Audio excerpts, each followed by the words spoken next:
All right, welcome everybody to this follow-up podcast. I think everybody watching at this point must be familiar with Peter Scholz, whom I've spoken with. That's Peter right there with the hand wave. How you doing, Peter? Doing pretty good, thanks.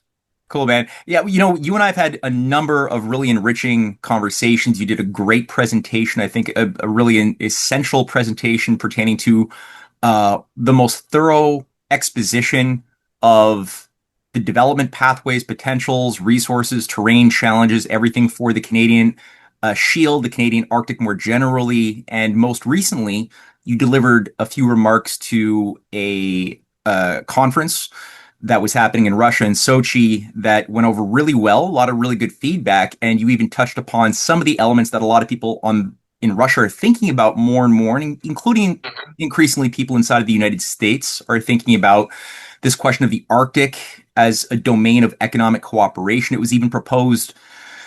I mean, people might think of it as they will. It may not go anywhere, but the current Ukraine peace proposal that the Trump team made public involved, I think, section or element 1228 or 29 was U.S. Russia cooperation on Arctic, whatever that means, right? It's a pretty broad, but still, it creates a space, especially for the question of the Bering Strait Tunnel that you touched upon ever so briefly. The issue also of Russia's Far East and Arctic program has been a high priority that Putin has put on the table back in 2019 and reemphasized again in 2020, 2021.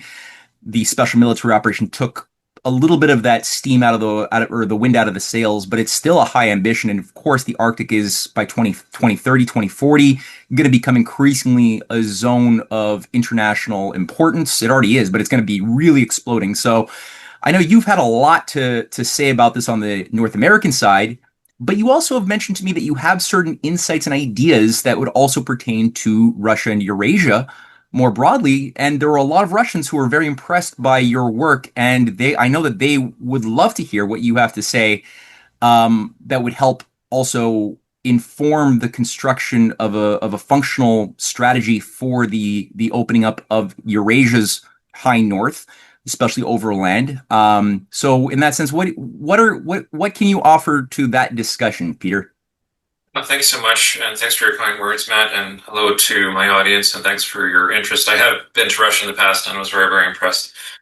Had a very great time with my kids in St. Petersburg and Moscow, and look forward to chances to see more of the country, although I don't think I will live long enough to see the whole country. Um, so I'll say it this way.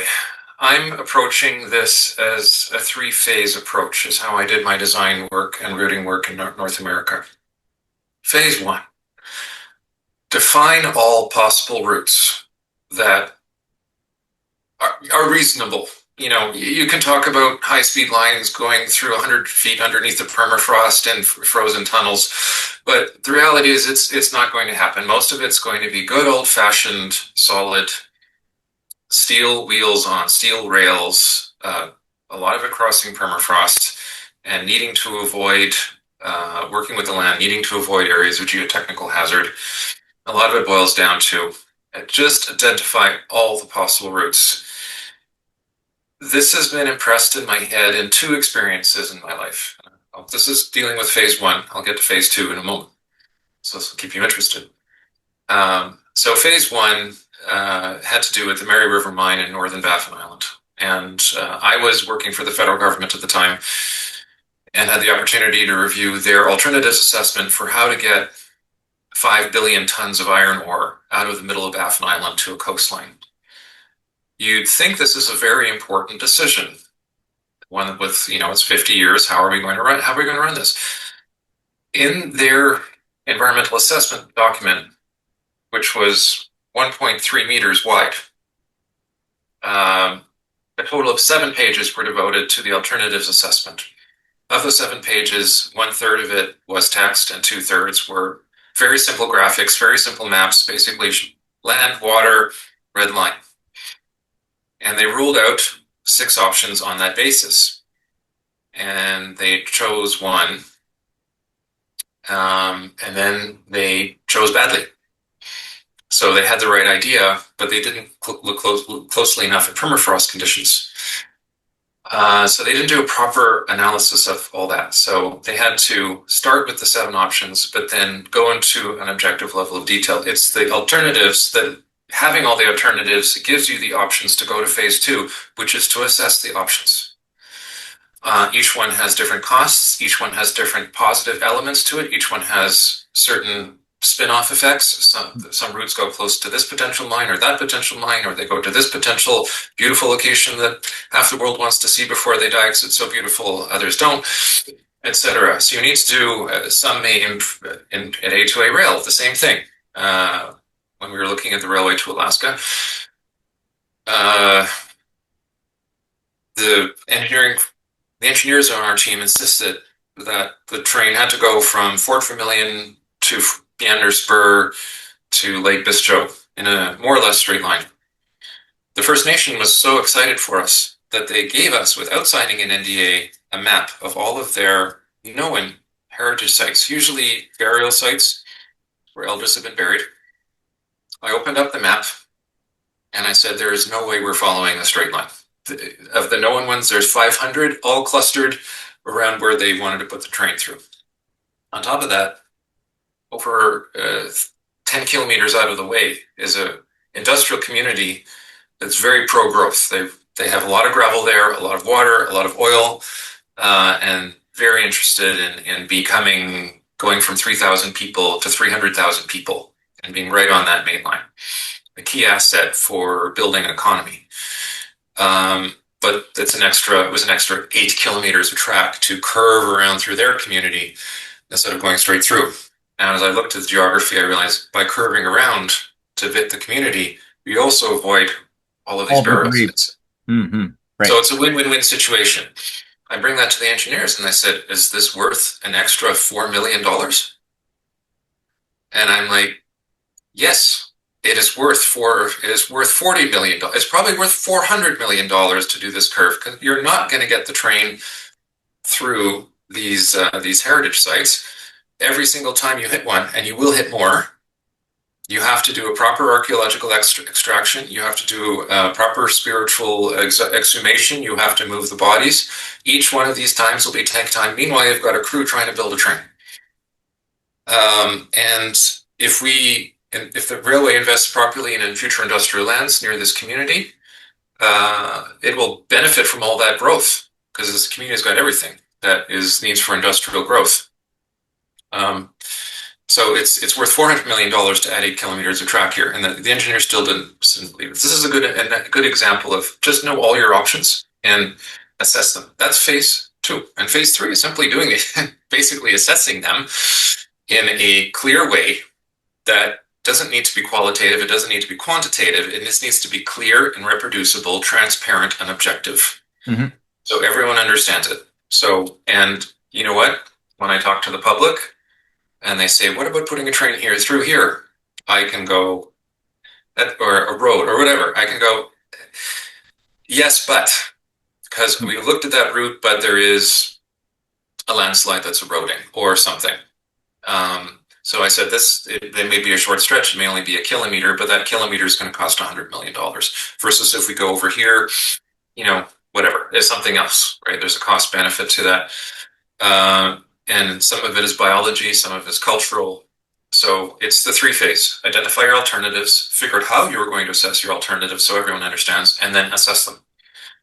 Now, switching over to Siberia, during the Soviet era, there's something called the Baikal-Amur Railway, which I'm sure all of your audience knows all about. A very large industrial project undertaken by the Soviet authorities. And as part of A2A, I read up on it. And some of the papers had to be translated, but it's easy nowadays because you just copy paste the Russian into text and it spits out English, and it's not, you assume it's not too bad off. Anyway, the railway wasn't too badly built, but 3 primary mistakes were made when it was first built. Number 1, the connection point to Trans-Siberian Railway was not big enough. So the capacity on the BAM line was X, but the transfer point capacity was X divided by 2 or X divided by 3. So this restricted the amount of trains that could get onto BAM.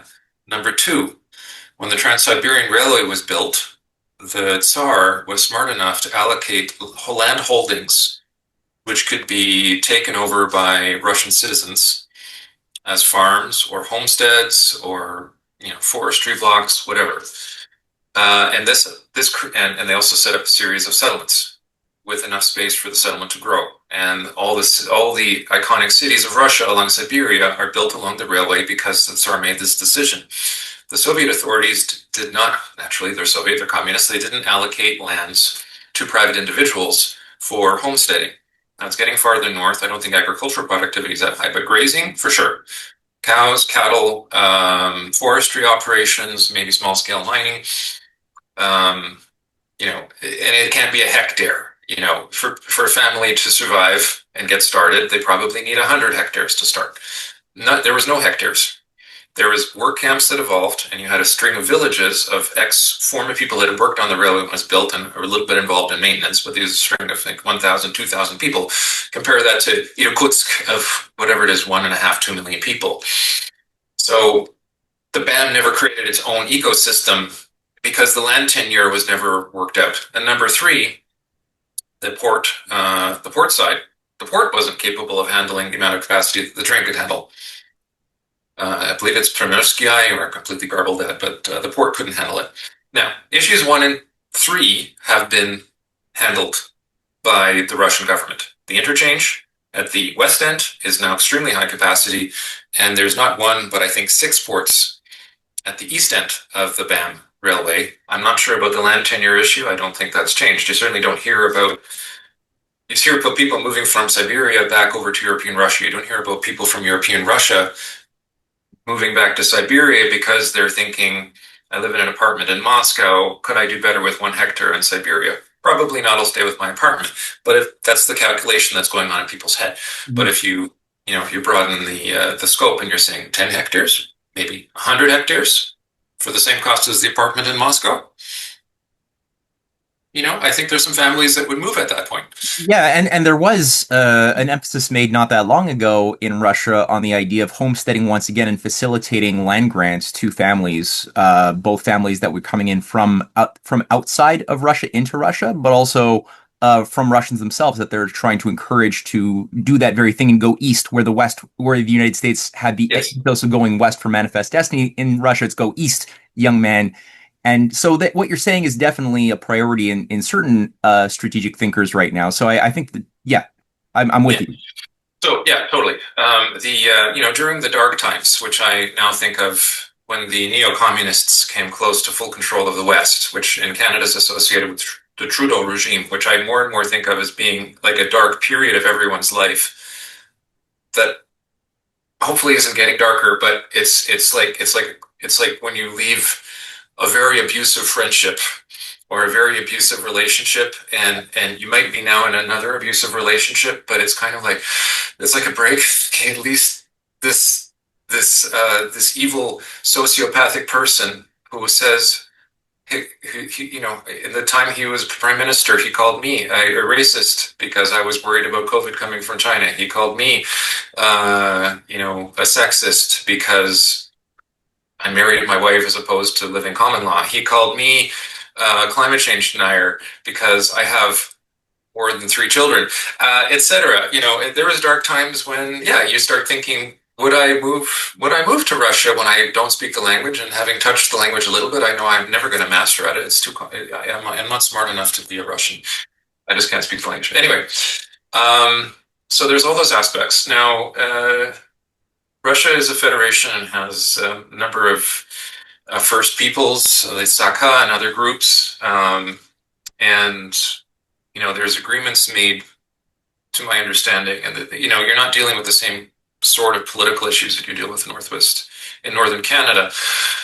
However, it's a matter of respect that people have been there for a long time. If you're building a railway through them, you communicate with them.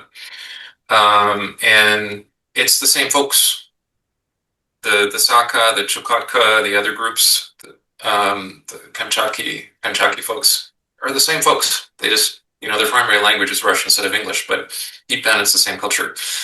And that is a culture I know partially because an Inuit guy I worked with in Nunavut did a lot of missionary work undercover in Russia during the Soviet years.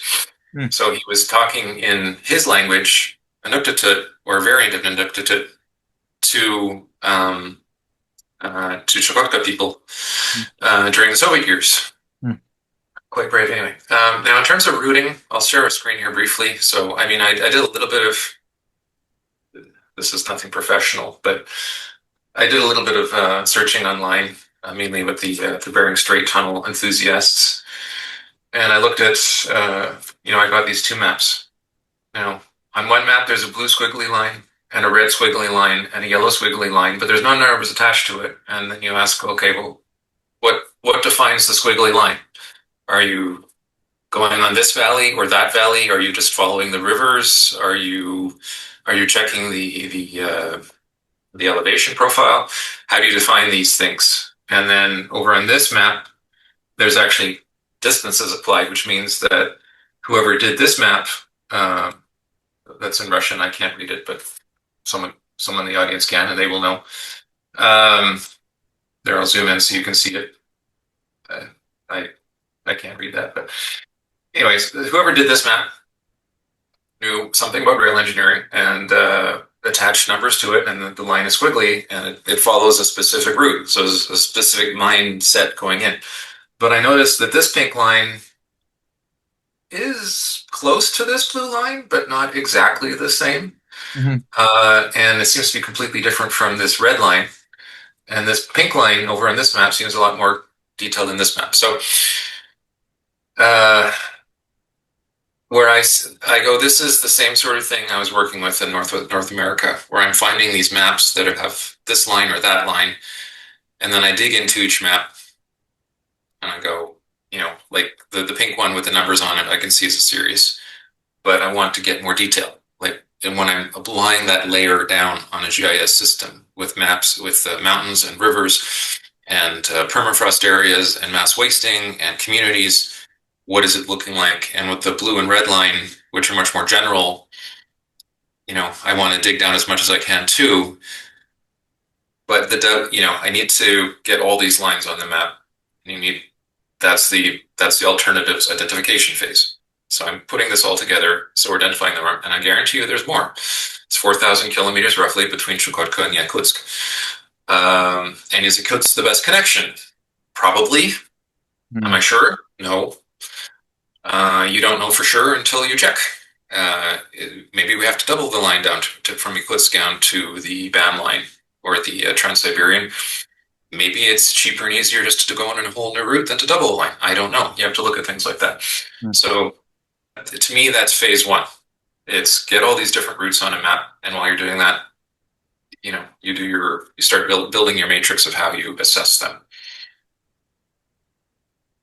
Absolutely. No.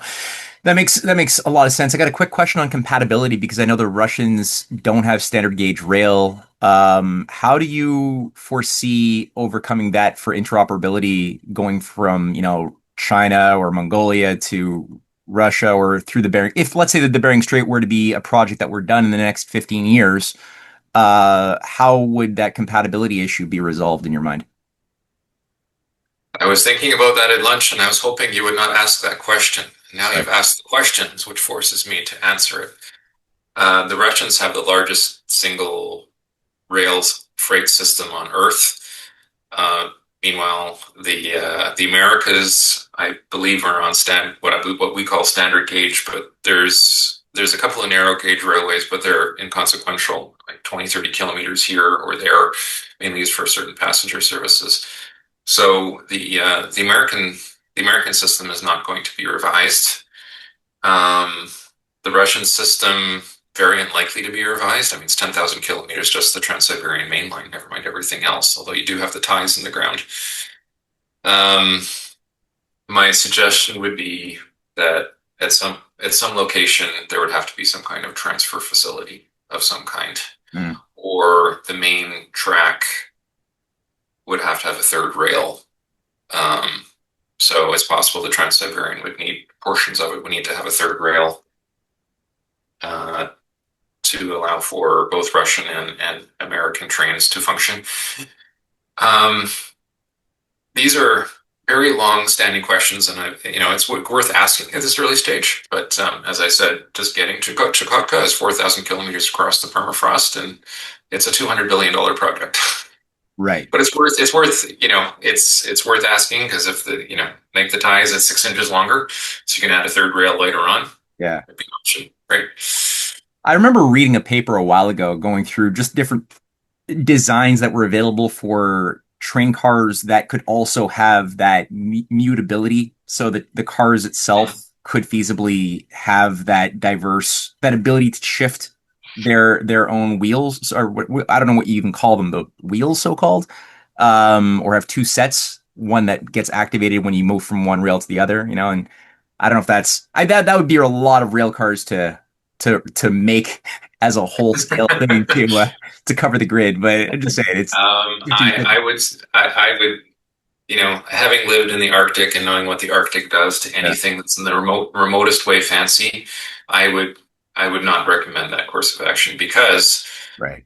I guarantee you that one of those boogies is going to get stuck Right. in the smaller position, and then when it moves to the larger track, it won't push out, and then the train will fall over, and then it will pull the next train over, and then pull the next train over, and then pull the next train over.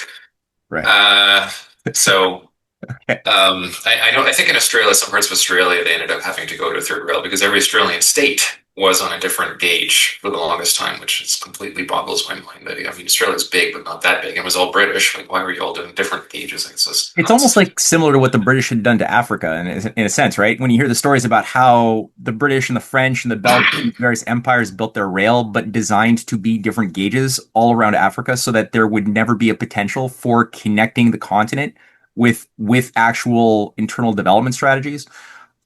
It's strange that that was done also to a Commonwealth. I don't want to get too off topic because I think this is what the points you just raised as far as a strategy, a method of building up a workable plan for developing rail in hostile environments is really important. Would there be any final thoughts? I mean, I think that that's a core thing to put out there. Did you have any final thoughts pertaining to advice you would give to your Russian counterparts going forward on such a thing, or would that be enough to chew on for the time being?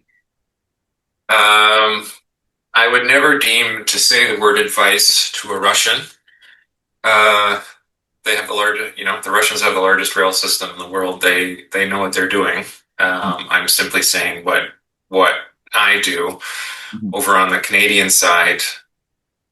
We deal with abnormally difficult geophysical conditions in Canada that are not well recognized around the world and even by our own people. So this approach that I took was very, very valued to my home country.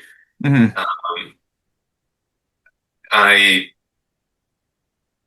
If I was parachuted into Siberia and said figure out where to put the train it would go, this is what I would do. But one of my first stops would be the local railway office and say, "Can I see your archives?" Which is also what I did in Canada, Yeah. because I found the archives and I went through them. And I'm still finding archival stuff, which annoys me.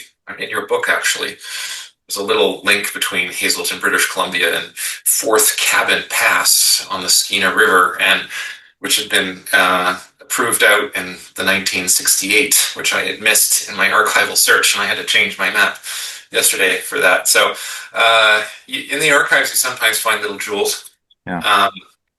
and it's good. Yeah, that's as far as I'll go. For sure, yeah. And I mean, I think there's so much to share if both Russia, the USA, and Canada were to increasingly adopt. I mean, Russia's already committed to a pro-future orientation that's very industrial. Canada has a lot to learn, but we also have a lot to offer as far as the terrain, the topography, the sharing of common problems and challenges and technologies to overcome them. Definitely a lot of place to work creatively together if we chose to take that path. So I think definitely your talents, your skill set would be and is highly appreciated. Increasingly, it'll be more appreciated as we go forward. Thank you so much. I'm going to share this with all my friends in the United States and especially in Russia, and we'll see if we can get some traction going on this line of conversation. So thank you so much, Peter. Till the Thank next you. one. Thank you very much. Take care.